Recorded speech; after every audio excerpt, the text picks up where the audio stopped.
let's talk about transformational leadership. The late Miles Munro said, quote, "True leaders do not manipulate others. They inspire them." Allow me to highlight 10 leadership styles, and then we are going to zero in to transformational leadership. Leadership style number 1, autocratic leadership style. By the way, all these leadership styles, I'm going to give you a key feature starting with letter C. And the reason I came up with letter C is for you to easily remember the key features of each of these leadership styles. So leadership style number 1, autocratic leadership style. And the key feature is command. Autocratic leaders command. They give orders. Your opinion does not matter. These type of leaders, autocratic leaders, are not necessarily respected by their followers. They are feared. Classic example is Napoleon Bonaparte. You know, he succeeded so well in the early part of his career because he gave orders after orders. He didn't expect anyone to question him. But finally, he was captured by the British and he was exiled to St. Helena. It was a terrible failure at the end of his mission. So autocratic leadership style works in certain military situations or even policing or secret service. You're doing a certain military project or assignment and you can't disclose the details to your team because of the nature of the operation. And so it works in certain contexts, in certain situations. But the main drawback of the autocratic leadership style, if you try to apply it in a family context, in a business context, eventually the people will rebel and they will walk out on you. Leadership style number 2, laissez-faire leadership style. And the key feature is choice. Laissez-faire leaders allow people to decide how to implement their goals. They set the goals together and the targets, but they give the people the freedom to implement as they so wish. The leader trusts the decision of the subordinates. And this works for highly motivated people. The main drawback for laissez-faire leadership style is that it doesn't work for people who need supervision. It doesn't work for people who need constant coaching. And usually it won't work when you have apprentices in your office who need to be coached, who don't even know what their work is all about, who are trying to develop their work ethic. This doesn't work for parents with children below the age of 12. You can't just allow kids to do what they feel like and just trust their decisions. They need to be guided. They need to be directed. They need to be mentored and coached. Leadership style number 3, democratic leadership style. And the key feature here is consult. In this leadership style, the leader seeks popular opinion. He tries to figure out what the majority want. The leader tries to gauge the mood of the people. And he trusts that the people have the organization's best interest in their heart. And this leadership style, democratic leadership style, works for large organizations like countries or even communities. You see, you can't effectively implement a project for the community unless there is buy-in from the community, unless there is project ownership from the community. That project won't succeed. But the main drawback of democratic leadership style is that it slows down a visionary leader, simply because it's not easy to build consensus. But there is an old African saying, if you want to go fast, walk alone. If you want to go far, walk with others. Leadership style number 4, delegative leadership style, from the word delegate. And the key feature here is to confer. You confer powers and authority. The leader trusts the decision of the subordinates. Say, for example, I'm running a restaurant and I make $10. But if I give a manager to run that restaurant, she is going to make $8. So I'm making 10 out of 10. She is making 8 out of 10. I would rather have 10 people with an efficiency of 8 rather than a person, rather than me running person and make 10 out of 10, the maximum profit possible. I would rather have 10 people who can't make as much as me. They don't have my level of efficiency. They're doing 8 out of 10, say 80% efficiency. If I have 10 restaurants, each making $8, then I have $80, which is much, much, much more than the one restaurant making 10 out of 10. That's the idea of delegating powers and authority. And this leadership style works where you have clearly defined roles and responsibilities. These leadership styles for organizational structures and reporting lines are clear and well defined. But the main drawback of delegative leadership style is that the leader can lose control. It can go haywire. There can be a lot of blame games. You entrusted people to sign on your behalf certain contracts, and then you're blaming each other because the buck stops nowhere. Many times when we delegate, sometimes there is blame game. So the balance between delegating and not losing control is where the assignment is. That's where the work is. Leadership style number 5, bureaucratic leadership style. Bureaucratic leadership style. The key feature here is control. And often than not, you hear the government talking about red tape. This is bureaucracies. But these are inevitable in certain contexts. This works for huge organizations where checks and balances are necessary. So bureaucratic leadership style, we are talking of processes and procedures, policies, processes, procedures. So the management, everybody has to work within the confines, that box, that framework of policies, procedures, and processes, and you can't operate outside of that. Because without checks and balances, so much money is wasted. There is so much wastage, and even corruption chips into the organization.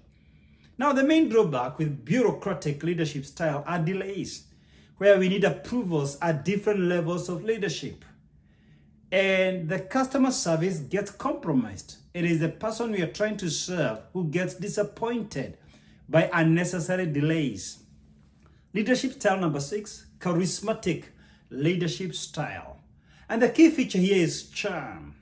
It's a leadership style where the leader is charming. He inspires hope. He rallies people towards a cause, especially if they're reluctant to do something like sales, an activity like data collection. Then the leader comes and makes them believe they're doing it for their own good and they're going to get a lot of returns. They're going to be rewarded heavily for achieving their task. And the leader tries to persuade them. It is doable. It can be done. Let's do it. Let's get it done. He motivates. He inspires hope. This works especially where revolutions are inevitable. You excite people's emotions because change is inevitable. Difficult decisions must be made. They must be actioned. And the main drawback is sometimes the movement collapses with the death of the founder because it's not easy to sustain emotions. And not just a question of, for example, Martin Luther King is an example of a charismatic leader. And he was able to inspire hope and change, including constitutional change, societal change. And usually, such movements slow down with the death of the founder. But on a day-to-day basis, we find this in enterprises where the charismatic leader wants to inspire people to sell houses, realtors, wants to inspire a sales team in insurance. It's a difficult thing to go knocking doors. Or even multi-level marketing. You have a product you've come up with for facials or a food supplement, and you're trying to persuade people door to door, house to house, office to office. This is not easy. So usually charismatic leaders will excite the emotions of the followers. But it's not easy to sustain the emotions. Eventually people will begin questioning, what is coming on the table? Am I paying my bills? Eventually, it becomes difficult to sustain the emotions. Leadership style number 7, transactional leadership style. And the key feature here is contract. These are leaders who see life in terms of contract. They don't focus on the individual's personal growth, the personal issues. They're not interested. If you're sick, no pay. If you get sick for too long, they fire you. They see employees as mere factors of production. These are mere pawns in their chess game. If it gets kicked too bad, the game continues. Now, this works when the leader is faceless. There is no interaction between the leader and the followers. The leader hides behind his managers. You see this a lot in the US. Is the capitalistic nature of the US enterprise. The average customer who goes to Walmart or Publix or Target does not know the owners, the founders. They have never met face to face. It is true for Home Depot. It's true for Starbucks or any other restaurant chain. It's true for CVS or Walgreens. It doesn't matter. It's true for American Airlines or Delta. You know, where the employee has never interacted with the investor. So the investor, the leader here, is faceless. He can hide behind his managers. And if you are not able to work, the system kicks you back, kicks you out. You shape up, you shape in, or you shape out. The main drawback with this leadership style, it is inhumane nature. It raises ethical questions. Do organizations merely exist for profits? Are they not making profits at the back of the community in which they exist? What is their corporate social responsibility? What is their responsibility to the individual employee, to his family, to his personal health? Those are real questions raised by this nature of leadership style. Leadership style number 8, strategic leadership style. And the key feature here is calculated. Every move is calculated. In this leadership style, everything is planned. Every factor is planned. You know, you factor into place any foreseeable risk and you try to come up with ways to manage that risk. Strategic leaders tend to focus on the big picture. For example, in a war, you know, they don't look at the battlefields. Their focus is on the war front, not the battlefront. Several battle lines make the war. That's the line between strategy and tactics. Strategy is like the war. Tactic is the battle. So the leader focuses on the big picture. What is the position of the company in the industry? What are the possible disruptions in the next 3 years, in the next 5 years? Shall we be disrupted by technology, by competitors, by changes in policy or government regulations? That's what the leader focuses in and tries to factor in those risks, to mitigate them, to reduce the risks, to transfer the risks, to minimize the risks, or any other way to manage the risks. And strategic leadership style works in structured organization. This hardly works. It really works in startups unless the startup is funded by big money. If the startup is funded by big existing corporate organizations, that's a different ballgame altogether. But if the startup is an SME, a small and medium-scale enterprise started by someone without money, oh my goodness, they can't run by a strategy. Most of the things that happen are unpredictable. It's like getting the plane off the ground, the turbulence. I mean, the things that are coming between the plane and getting to the open blue sky are unpredictable. Once it hits the open blue sky, you can serve the passengers some breakfast, some lunch, some dinner. The plane is stable. So for small startups, many times, the leaders have to run the organization by default. A day at a time. Things unfold. They can't predict tomorrow. They can't predict 1 week what's going to happen. The main drawback of strategic leadership, often than not, the implementers ignore emerging opportunities. They won't even tell their leader about emerging opportunities that they are able to see because they know that their performance will be based on the identified KPIs, key performance indicators. They are clearly written down metrics for measuring performance, and they know they can't get out of that for them to be promoted when they are being appraised, when their performance is being evaluated. So why bother tell the boss something that may distract me from my KPIs that were outlined in the strategic plan? Leadership style number 9, transformational leadership style. And the key feature here is change. There's no transformation without change. Transformational leaders are change makers. They change the society, they change the individual. A transformational leader raises others to higher ground. And this works where people are tired with existing leadership style. The perils, the pain in the society is unbearable. And that's when people are looking for someone who can lead them to change, lead them to something different. Yes, Nelson Mandela is a classic example of a transformational leader. People are yearning for change. People are looking for something different in South Africa. They were tired with apartheid, and they needed someone who can lead them through this difficult change. You see, people don't change when they see the light. People change when they feel the heat. That's the time they embrace change. But the main drawback of transformational leadership style, it is that the establishment will fight back. There are still people who are resistant to change because they benefit from the existing regime. Now, I'll talk more about transformational leadership. That's my focus today. Stay with me. Let's do number 10. Number 10, and the highest leadership style, servanthood leadership style. This is the highest leadership style. And the key feature here is care. This is a leadership style defined by love, where the leader is willing to lay down his life for his followers. He genuinely loves the people.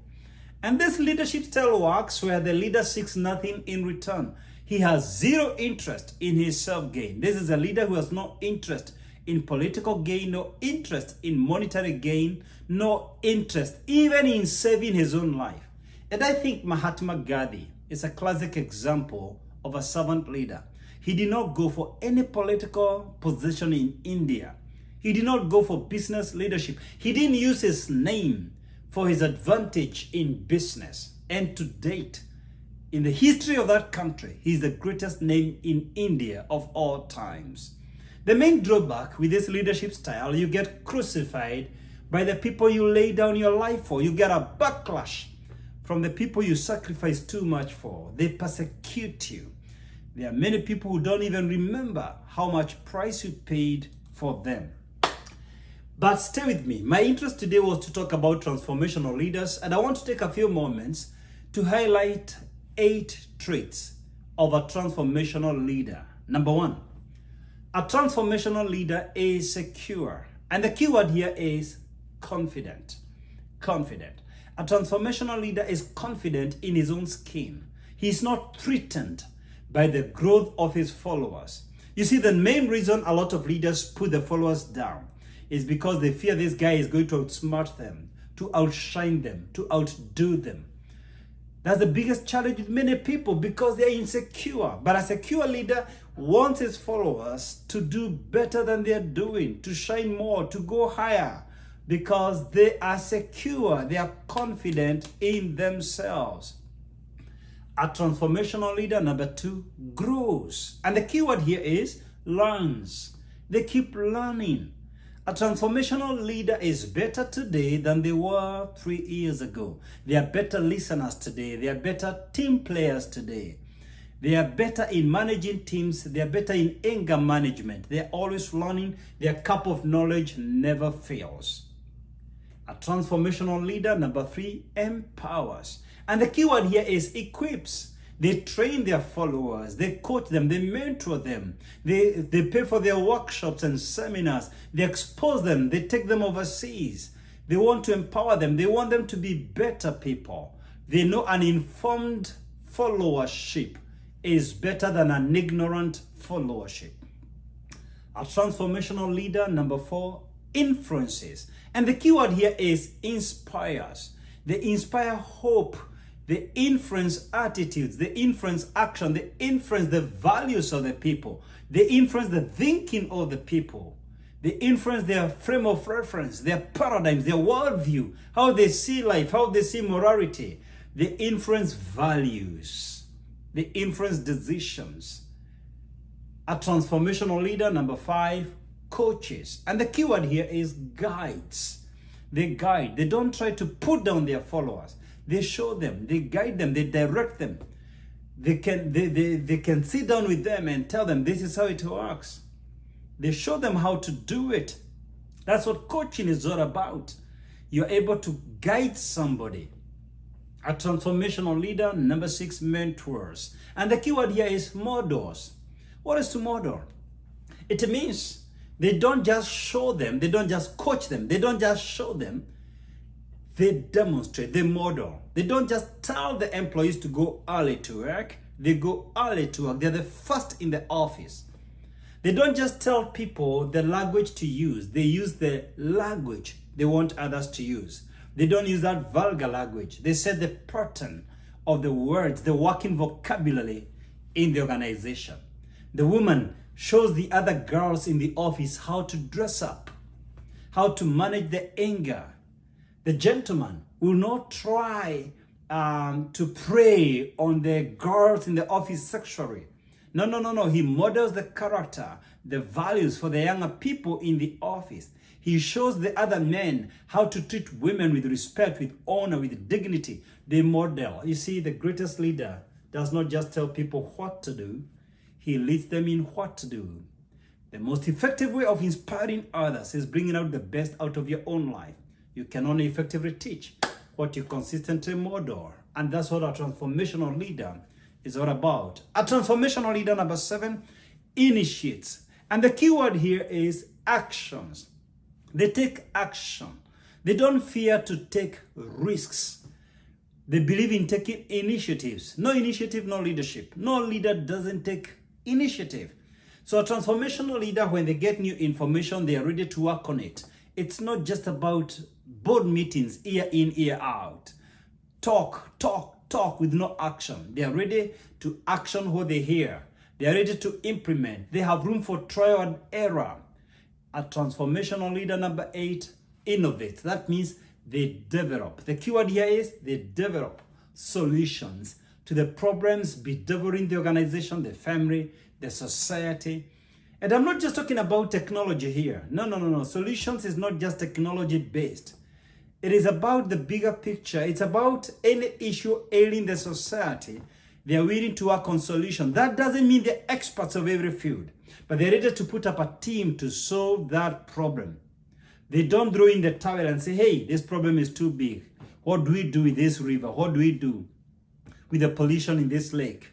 What do we do with child kidnapping in the society? What do we do with robbery? A lot of people will simply move from one place to another. If the economy is not working, they move. If there's too much robbery and hostility, they move. And there's nothing wrong with that. But what a transformational leader does, they seek to say, look, what must we do to curb crime and robbery and rape and kidnapping in this place? What must we do to solve the water problem in this place? What must we do to deal with the power shortages in this place? What must we do? Let's come up with a solution to deal with the dilemma in this place. What must we do to overcome the pandemic in this place, or illiteracy, or the health crisis in our neighborhood, or the dumping? Let's not run away from the dumping. We are in the society to transform it. So they develop the solution. Now, you may ask me then, how do I grow my leadership skills? How do I grow my leadership skills? And that's a very valid question. There are 2 ways you can grow your leadership skills. 2 broad ways. 1, you can learn from others, or 2, you can learn by doing. So you can either learn by training or you can learn by experimentation. What is learning by training? 4 major ways. You can learn by listening. We learn a lot by listening. Listening to employees, listening to suppliers, listening to customers, listening to the whole society, to the community. Number 2, you can learn from materials. You can learn from books, articles, theses, dissertations. You can learn from YouTube. Listen to the content of others. Number 3, you can learn from seminars. You can attend workshops, online seminars. You can sign up for online programs, or even for in-person seminars and workshops, or go in for further studies. And number 4, you can learn by mentorship. You can sit down with someone and tell them, hey, guide me, lead me, hold my hand, show me the way. That's learning from others. That's what we call training. Now, there's also learning by doing. You do it with your own hands, experimentation. And there are many ways you can do that. Let me point out 4 of them. 1, you can learn by instincts. You follow your gut feeling. I feel like starting this business. I feel like trying out this contract. Instincts. Number 2, observation. You work in a restaurant and you open your own restaurant. You didn't study from YouTube or any books. You didn't sit down with your boss to learn how they started the restaurant. You observed them. You saw how they're cooking the meals, how they are treating the customers, and you opened your own restaurant. Number 3, you can do trial and error. I mean, the Wright brothers did not have anyone to learn from. They hadn't seen an aeroplane before. There was no aeronautical engineering school before. They just decided that, why can't a man fly? It was costly. Sometimes they would fall. It was costly, but they did it anyway. And number 4, you can learn by autopilot, by default. That means you are not intentional on learning. You're just there. And things come your way. Sometimes opportunities. It's rare, but it does happen. I've seen that happen where somebody was not expecting an opportunity to come and something happens near them. And say, God forbid, but the World Trade Center was hit by bombs. Somebody was near there and they started rescuing and they were given or maybe collecting garbage. And somebody just told them, go ahead and do it. We are giving you a contract. Sometimes opportunities show up near us. The key thing is this. I think we should learn by both. My view should be mixed model. We should be intentional in learning, and we should learn both by doing and by learning from others. That's my view. A mixed model approach. You're learning from others, but you're also learning by doing. That's what I feel like. Well. I don't know what leadership style you think is the best. Please give me a comment. Let me know what leadership style you like the most. And let me know what you learned about transformational leadership. Was this video helpful? Give me a comment. If you have a question, just write it on this YouTube live. I'm going to answer your question, I promise you. If you have a question, write it down.